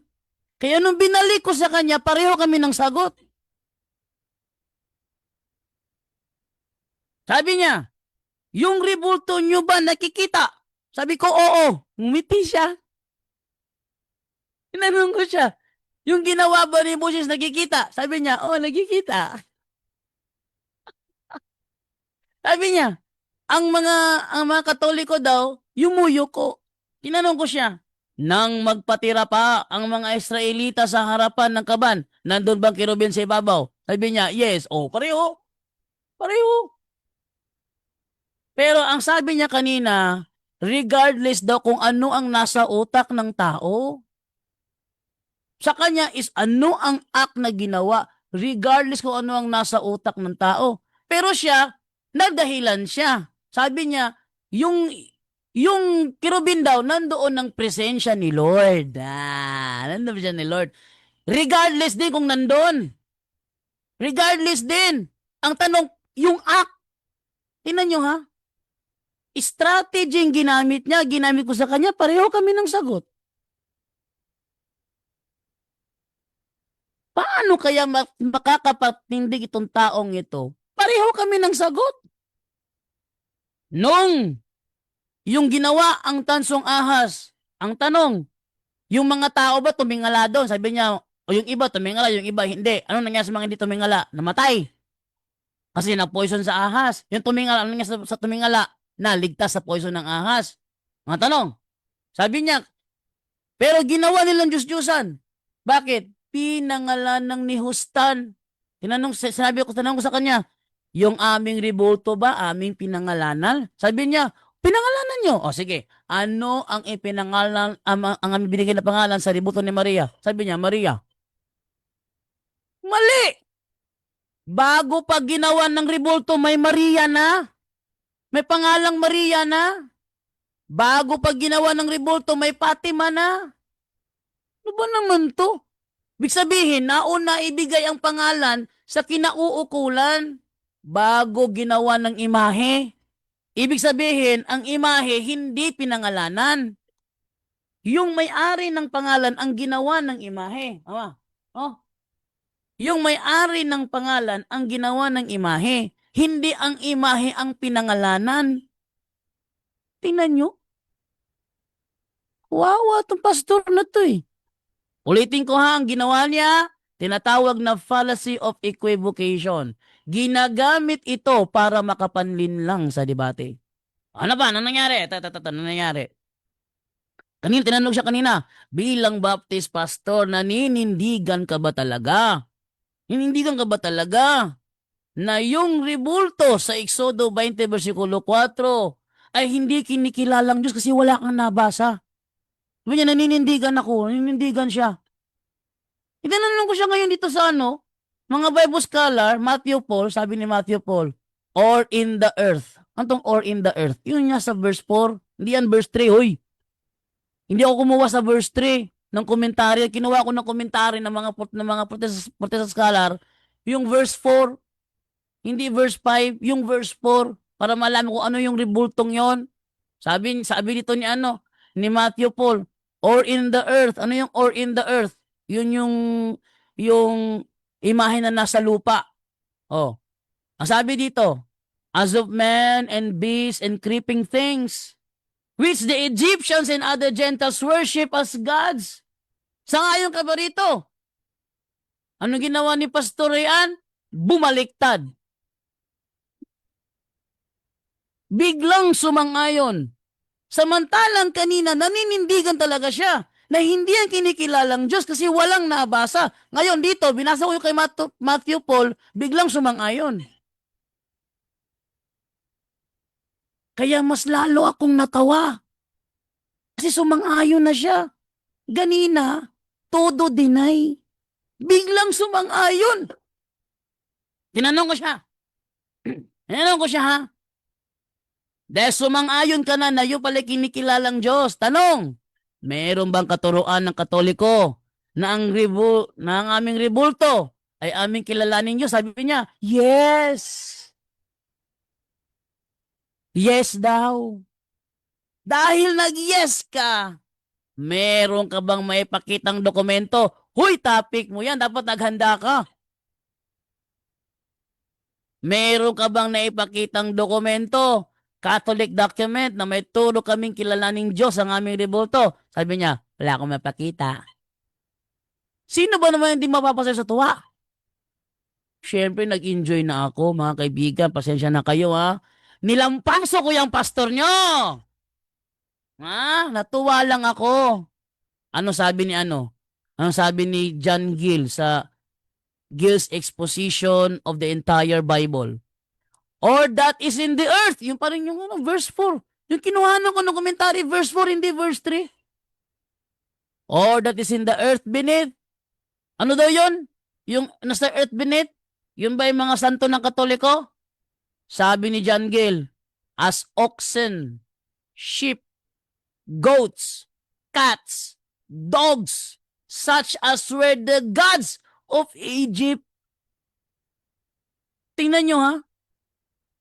Yung binasa niyang verse 4, ang tinutukoy doon, mga hayop. Ibinabato sa atin, hindi naman mga hayop yung ating mga rebulto. Babasa tayo. The Living Bible. The Living Bible. Exodus chapter 20 verse 4. Anong sabi dito? You shall not make yourselves any idols. No images of animals, birds, or fish. Yung palang imahe na nasa lupa, animal pala yon. Yun namang imahe na nasa hangin, birds pala yon. Yun namang imahe sa ilalim ng dagat, fish pala yon. Katunayan, yung Bible scholar na author, Protestant Bible scholar na author ng Cambridge Bible for Schools and Colleges na si Edward Hayes Paul Plumtree, sinabi niya, yung palang under the water, says the fish in the Chalus near Aleppo were looked upon as gods, kinikilalang Diyos. Sabi niya kanina, naninindigan siya. Hindi yan kinikilalang Diyos. Anong dahilan niya? Walang nabasa. Yun ang palusot. Yun ang palusot. Kasi nang binasa ko itong mga Bible scholars, sinabi niya kaagad, okay ako dyan, sangayon ako dyan. Okay, so dyan nagtatapos mga kapatid ang rebuttal ng ating negative. Dako tayo sa second cross ng ating affirmative. Pastor Rayan ng Baptist, 7 minutes. Your time start now. Alright, una ko pong katanungan, Bro Jando. Yung tatlong scholar na sinite mo, sila ba ay agree sa inyong doktrina at practices na graven images o against po sila? Agree o against? Against sila sa amin, mga protestante nga ito eh. Pero against din sila sa iyo. Sabi mo kasi hindi kinikilalang Diyos. Sabi nila kinikilalang Diyos, magkakontra kayo. Kapanipaniwala pa itong mga Bible scholar na ito. Hindi ka ng Bible scholar eh. Next question. Next question. Okay, next question. Alin ba pinaniniwalaan mo? Yung Bible scholar o yung nakasulat sa Biblia? Pareho. Parehas. Pareho. Naniniwala ako sa sinasabi ng mga Bible scholar na ito na yung mga rebulto dyan sa Biblia, sa Exodus 20 verse 4, kinikilalang Diyos. Pareho silang tama, kinikilalang Diyos. Walang magkakontra sa kanila. Ang kumontra lang ikaw. Sabi mo, hindi kinilalang Diyos kasi yung dahilan mo, walang nabasa. Kayo magkakontra ng Bible scholar na ito, hindi kami. Next question. Okay, next question. Sabi mo, agree ka sa Bible scholar saka sa Bible. Tapos sabi ko kanina, tinanong kita kung against ba sila sa inyong rebulto o ano yung mga scholar na yon. Tanong, dahil yung mga scholar na agree ka, so agree ka ngayon sa aral ng inyong hindi inaagrihan ng mga scholar. Agree ka ba sa mga scholars na sinite mo na against sila sa mga aral at practices ng rebulto ng Romano Katoliko? Agree ka? Yes or no? Objection, moderator. Objection. Time stop. Proceed. Fallacy of false dilemma ang ginagawa ni Rayan. Kawawa naman, nakakahiya to. Okay. So, Fallacy of false dilemma, moderator. Sasagot ako ng 10 seconds. Kasi fallacy of false dilemma. okay. False dilemma nun. Strawman fallacy pala, strawman fallacy. Wala akong sinabi kasi na na ginamit ko to kasi sumasangay sa aming rebulto to. Wala akong ginamit ng strawman to. Strawman. Okay, so objection dito ay strawman policy. So, Tapos, 10 seconds. Wait lang ha. Counter po, counter. So, ipa-counter muna natin tapos ibigyan natin yan. Proceed. Okay. Hindi po strawman fallacy po, moderator. Kasi po aking tanong, kung siya ba'y agree, ang scholars ba agree sa kanya, sa aral niya, o hindi? Sabi niya, hindi raw, against daw. Sabi ko, agree ba siya sa, alin ba inaagrihan niya? Bible ba o scholar? Sabi niya, both. So ang tanong ko, simple, hindi po yan. Alam naman natin, nag-aaral naman tayo ng fallacy. Huwag tayong ano-anuhin sa fallacy. Hindi po strawman fallacy po ang tanong kasi wala pong tanong na strawman fallacy. Okay. So, judgment muna natin dito mga kapatid. So, ang judgment natin, any observation sa kabilang panig naman, hindi ko hahatulan yan either that is strawman or not. However, ang importante sa akin, paano ito sinasagot at sabi niya ay gagamitin niya yung 10 seconds niya. So, doon lang muna ako. Brother Jando, proceed bro.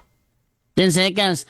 Time Magkakontra si Rayan at ang mga Bible scholar na ito kasi sabi ni Rayan, hindi daw yung kinikilalang Diyos. Sabi nila, kinikilalang Diyos.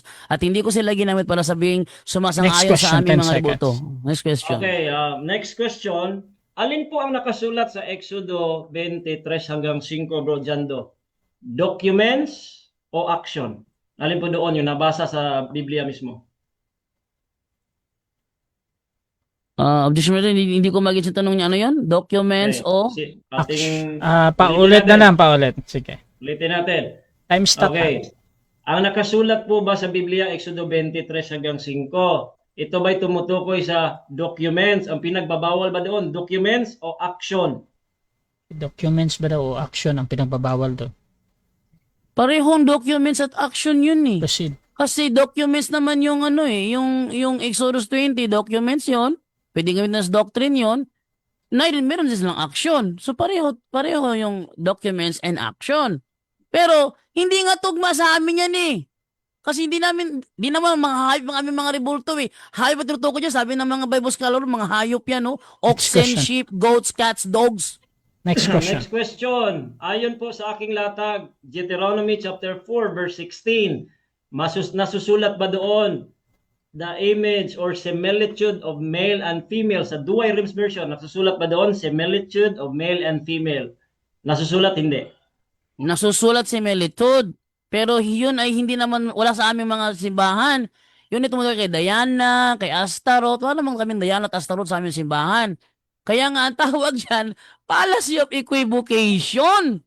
Fallacy of equivocation mo, Pastor. Fallacy of equivocation. Next question. Next question. Okay, next question po. Yun bang inyong Santo Niño tsaka Maria na tinatawag na rebulto, similitude of male and female ba? Yes or no? No! No. Hindi. Hindi similitude kasi yung nasa Deuteronomy 4:16, mga Diyos-Diyosan yon. Hindi nagpapakilala sa mga tunay na being. Samantalang yung sa amin, totoo. Totoong may Santo Niño, totoong may Maria. Wala namang Dayan, wala namang Astaroth na totoo. Kaya mga peke, kaya hindi similitude yun. Peke yan nasa Deuteronomy, tunay yung nasa amin. Next question. Next question. Ano pong ibig sabihin ng similitude? Pareho. Similitude. Pareho. Ibig sabihin, yun, Diyos-Diyosan yun, sa amin hindi talaga pareho. Kaya hindi similitude. Next question. Next question.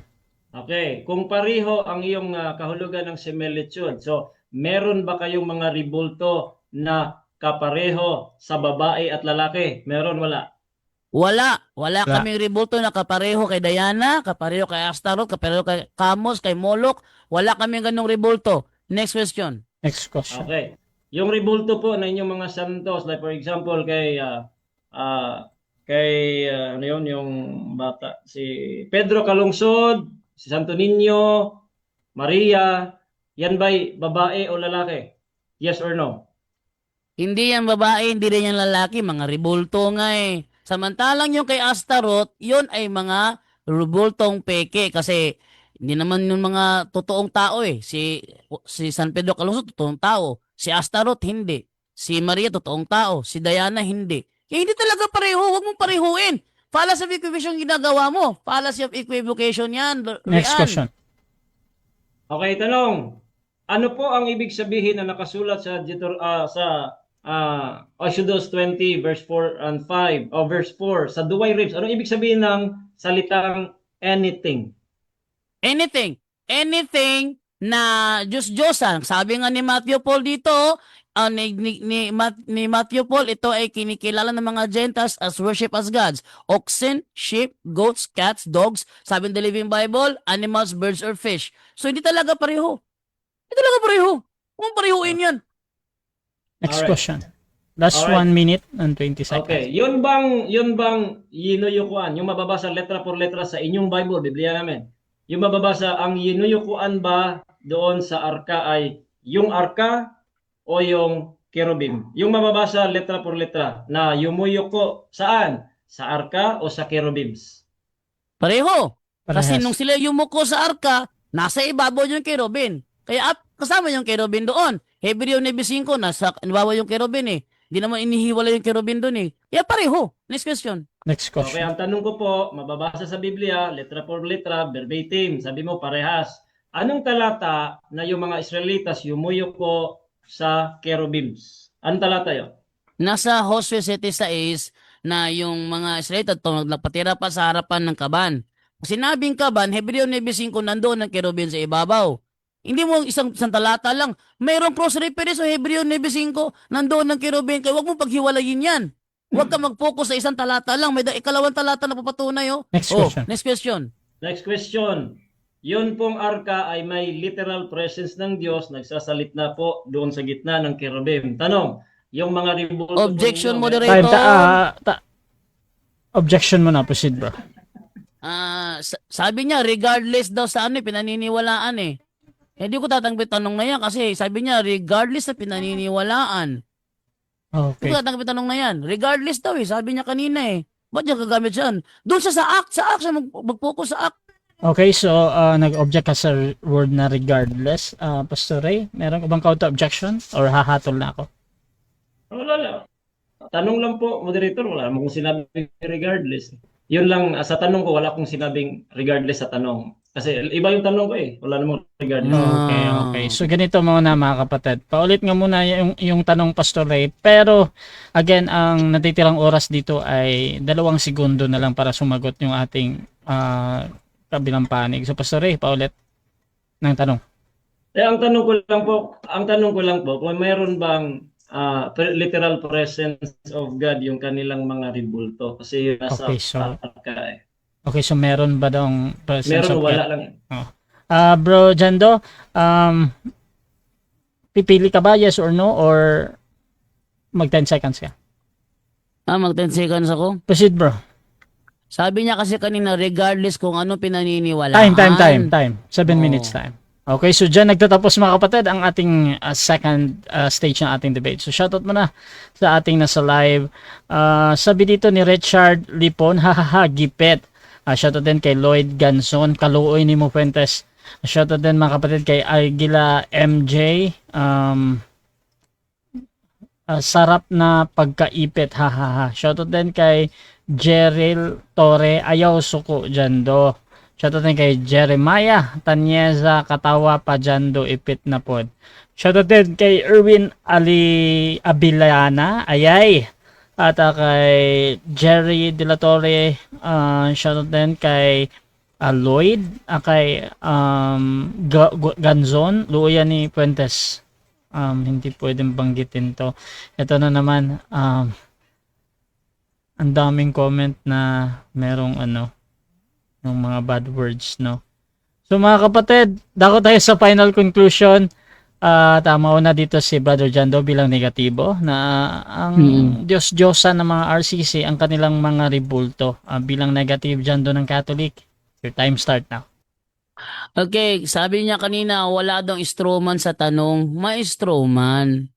Kasi nung ginamit ko yung mga Bible scholar ng mga protestante, hindi ko siya ginamit dahil sumasang-ayon siya sa aming rebulto. Protestante nga eh. Ginamit ko siya kasi salungat kayo. Contradiction kayo. Aking tuloy ha. Sabi dito ni Matthew Paul's commentary, or in the earth as of man and beast and creeping things which the Egyptians and other Gentiles worship as gods. Kinikilala palang Diyos eh. Sabi ni Albert Barnes, as the first commandment forbid the worship of any false god. Kinikilalang Diyos. Sabi naman ni Charles John Ellicott, while in the rest of the ancient world there was a scarcely a single nation or tribe which did not make itself images of the gods. Sabi naman ni John Gill, or that is in the earth beneath, as oxen, sheep, goats, cats, dogs, such as were the gods of Egypt. Sabi naman ni Edward Hayes Polamtre, says that the fish in the chalos near Aleppo were looked upon as gods. Ginamit ko sila i-contradict doon sa Stanley Fuentes na hindi daw kinikilalang Diyos kasi walang nabasa. Ang tanong niya, sang-ayon ba sila sa rebulton yung Katoliko? Ang sang-ayon, strawman nga eh. Di-deny pa strawman nga eh. Meron ba akong binanggit na sila sumasang-ayon sa aming rebulto? Ba't niya tinanong yun? Kung hindi strawman yun. Strawman nga eh. Di-deny ka pa walang strawman sa tanong. Ba't mo ako tatanungin yan? Kung sang-ayon ba sila sa aming rebulto, may binanggit ba ako? Ginamit ko ito kasi sang-ayon sa aming rebulto. Sinabi ko ba yun kanina? Wala. Protestante nga eh, di against sa aming rebulto. Pero against di siya sa iyo. Ibig sabihin, yung sinabi mo, private interpretation. Private interpretation. Bakit? Hindi daw kinikilalang Diyos. Anong palusot? Walang nabasa. Pero ang Bible scholar protestante, sumasang-ayon, kinikilalang Diyos yun. Sabi niya, ay hindi, walang nabasa. Tapos ang tanong sa akin, sang-ayon ba sila sa rebulto nyo? Strawman fallacy yan. Ano ka ba?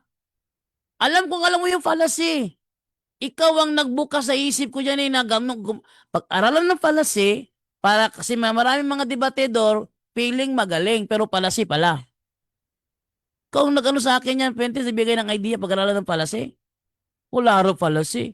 Yung equivocation, niluluhuran ba ninyo? Gumawa ba kayo? Equivocation nga. Bakit? Tinanong ko sa kanya, sumang-ayon din lahat. Pareho kaming sagot. Eto, panakamatindi. Yung sinabi niya kanina, tinanong ko siya, dahil sinasang-ayunan mo na kinikilala palang Diyos ng mga naniniwala sa kanilang mga rebultong ito. Tanong, may turo ba ang Katoliko na kilalaning Diyos ang aming rebulto? Sabi niya, yes. Yan yung kasinungalingan ng pastor? Yes. Saan dokumento mo? Wala. Nga. Tapos, ito yung pinakamatindi. Ha? Ito yung pinakamatindi sa ginawa niya. Yun daw imahe natin, pareho daw doon sa Deuteronomy 4:16. Ay, hindi pareho yon. Ang tinutukoy doon, ang Diyos na si Kamos, ang Diyos na si Astaroth, ang Diyos na si Diana. Wala kaming ganyan. Sabi sa unang Korinto 8:4, ang Diyos-Diyosan nagre-representa ng mga hindi totoo. Ano daw ang Diyos-Diyosan?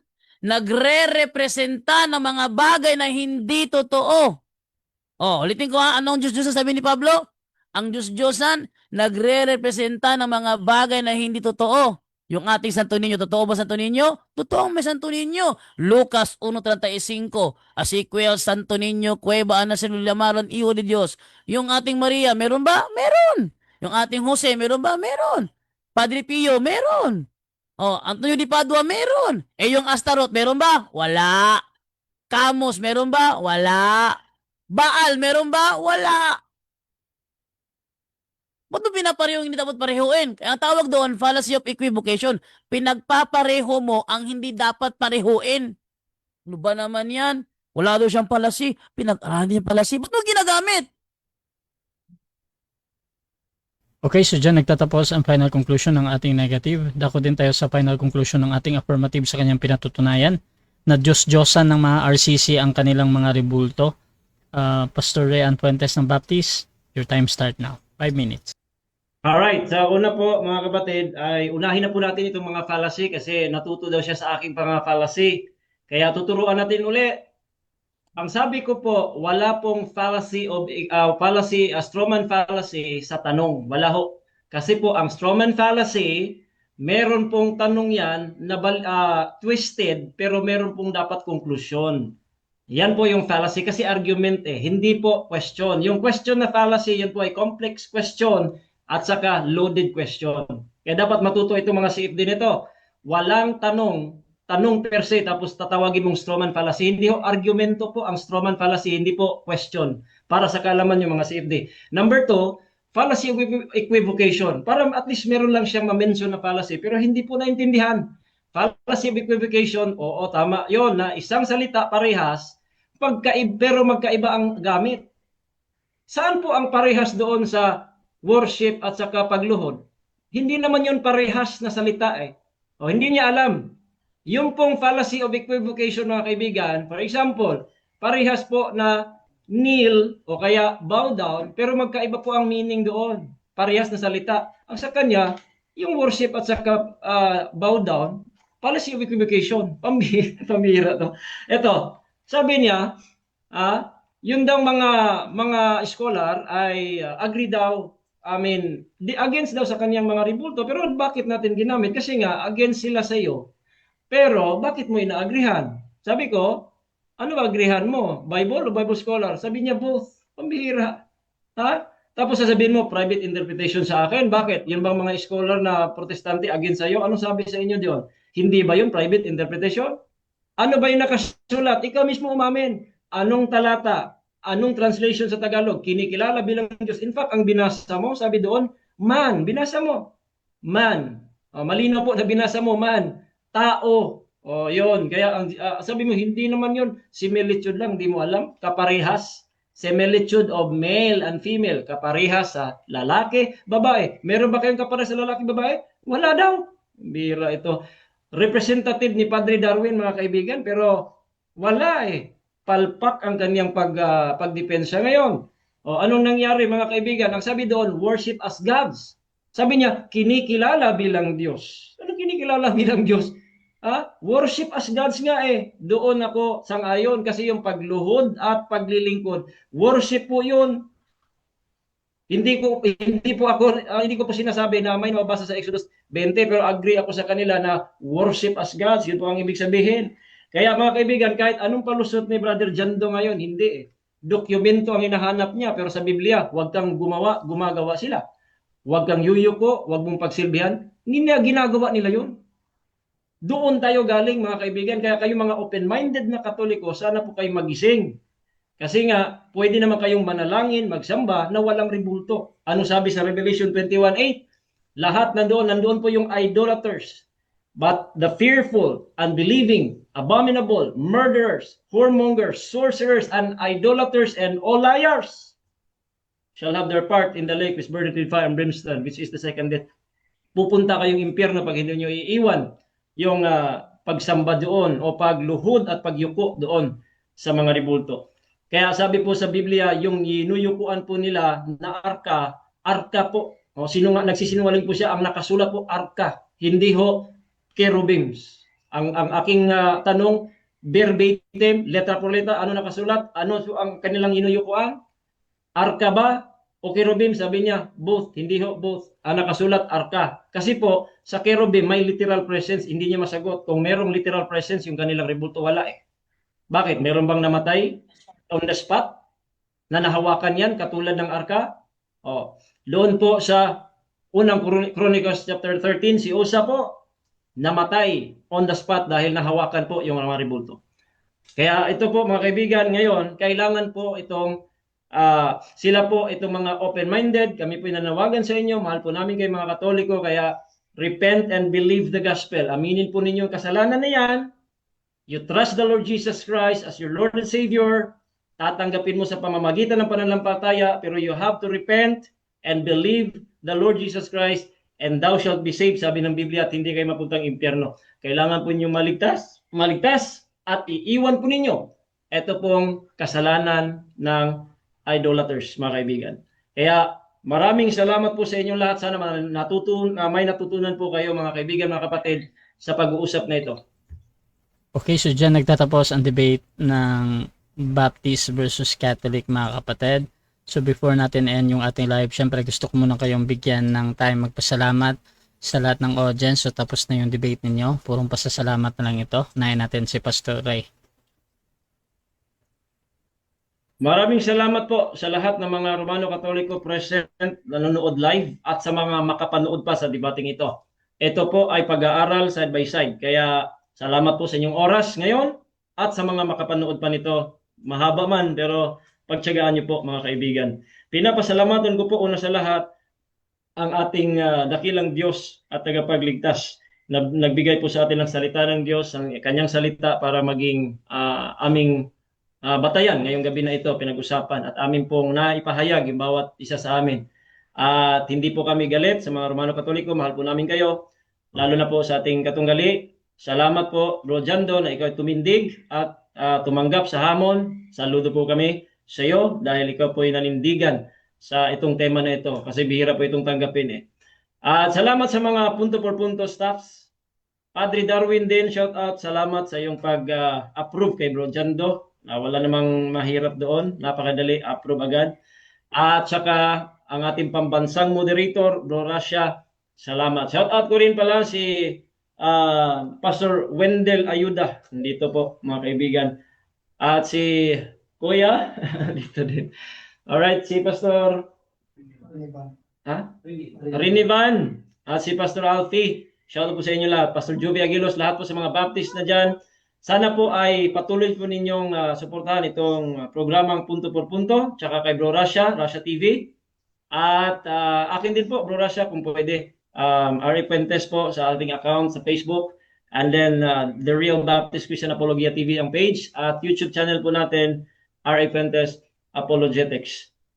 So maraming salamat lahat. Hindi ko po maisa-isa, ngunit salamat po sa inyong suporta mga kapatid sa pananampalataya at sa aming mga kaibayo sa pananampalataya. Mahal po namin kayo, nagpapahayagan lamang po kami, hindi po kami nag-aaway personal. Aming rason lamang po at saka pananampalataya ang ating pinag-aralan ngayong gabi na ito. Maraming salamat. To God be the glory. Great things He has done. Thank you for the free gift of salvation. Amen. Okay, at syempre, salamat din, Bro Janto.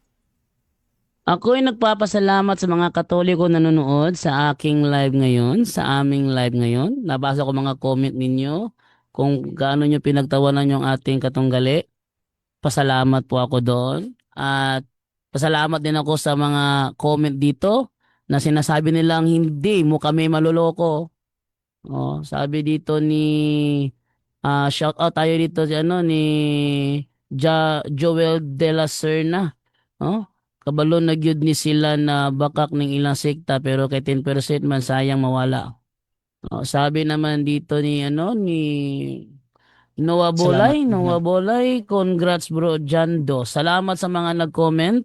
Salamat sa mga protestanteng nagalit sa akin. Sa mga sa mga protestanteng ang comment hindi na binasa ni Brother Rasha. Salamat sa inyong mga participation sa nangyaring debate. At ako nagpapasalamat sa mga kasamahan ko rin dyan, no, sa ibang bansa na nanonood ngayon. Lagi kayong manood ng punto por punto mga kaibigan at hindi ako sa inyo wala nang sinumang makakapanloko sa inyo. No?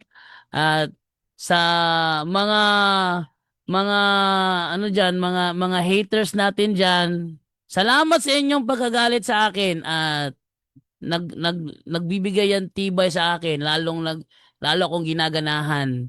Lalo akong ginaganahan pag nandyan kayo.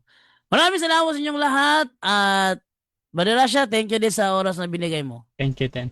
So, Rasha TV gusto din magpasalamat sa lahat ng naniniwala pa din sa ating pagmamoderate. Kung gusto nyo sumaras ka nitong gawain or maghamon man sa dalawang ito, nandito si Pastor Rian ng Baptist at Brother Jando ng Punto por Punto sa Roman Catholic mga kapatid, at pwede nyo akong gamitin as moderator sa inyong pag-usap. Basta sumasang-ayon lang kayo sa lahat ng patakaran dito sa aking platform. Kasama doon yung kondisyon ng ating mga debatista at yung inyong participation mga kapatid dito sa ating platform. So kung gusto nyo magsuri sa Baptist mga kapatid, again, nandyan si Pastor Rian Puentes. You can follow him dahil meron din siyang mga content dyan sa kanyang Facebook. At syempre, dito din kay Brother Jando, kung meron kayong kung gusto nyo magsuri sa Catholic, pwede kayong hanapin nyo yung kanilang mga YouTube channel, yung Facebook din. So, punto por punto yan. At dito din sa akin mga kapatid, please follow me sa aking Facebook, Rasha Vista. Dito ako na laging nagla-live sa personal profile Facebook ko mga kapatid. At ito ay makikita nyo din sa YouTube channel, Rasha Debates TV. At syempre, nagpapasalamat ako lagi-lagi sa punto por punto sa kanilang platform nila dito. At maraming nagla-live dito. Hindi ko maisa-isa. Si Brother Junri, si Brother Wendell, marami yan. So, suportahan nyo lahat. So, maraming salamat. This is Admin Rasha ng Rasha TV and we're out.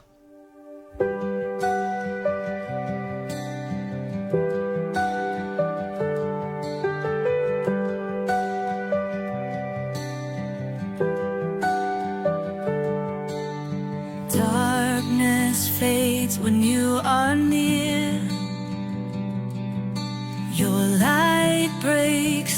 our deepest fear.